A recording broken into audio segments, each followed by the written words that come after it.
Home Alone 2: Lost in New York is the sequel to the beloved classic and shows the Kevin McAllister going on another vacation. And this time they actually bring Kevin along, but accidentally Kevin gets on a different plane, and instead of going to Florida with the rest of his family, he goes to New York City. And this time, he has his dad's credit cards just because he happened to have his dad's bag with him. And now, while he's there, he can do whatever he desires. He can rent a limo, he can go to a candy store and pretty much buy it all out. Not really, but you know. And he can stay in a very luxurious hotel room. While he's in New York, he discovers that his old enemies, Harry and Marv, are planning to rob a toy store, and he plans to stop them.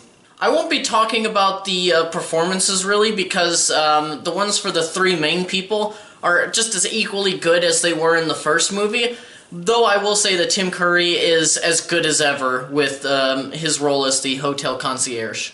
As for the plot, it's beat by beat, basically the same story. There's a fight between Kevin and his older brother. He ends up telling his mom that, you know, he wishes he was left at home again because it was so much better, even though he should have learned from his lesson in the first movie, but that's beside the point. The parents forget Kevin again, just in a different way, and only this time he's in New York City and he has the time of his life. There's, you know, he has the time of his life being alone. There's this scary-looking character that's really a sweetheart, just like the old man. And, of course, the burglars we loved from the first film, and the third act is filled to the brim with slapstick humor, and yeah, that's pretty much it. As a positive, this film takes everything that we loved about the first movie and adds even more mischief to it. And it's just acting out every child's fantasy where you'll be able to roam around in a limo, stay in a luxurious hotel room, buy all the food, candy, and toys you want, no exception. I have no idea what that was, I'll check that later.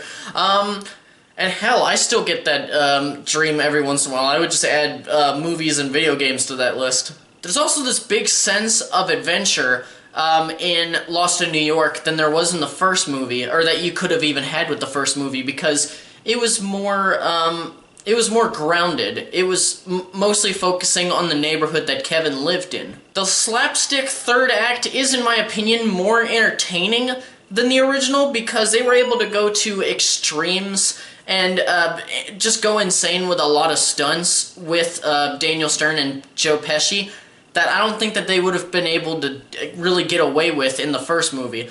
And I swear, you can explain why those two characters didn't die after each set in the first one, obviously.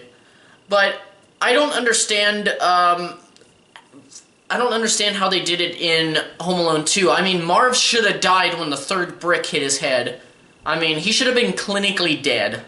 In the end, though I do criticize the movie for basically being a rehash of the first Home Alone movie with a couple of things added, I do still find it enjoying, and I'm gonna give it 3 reels. Well, that'll do it for me. Please subscribe if you haven't already for more reviews and content, and thank you so much for joining me this holiday season. Merry Christmas and farewell until the next video.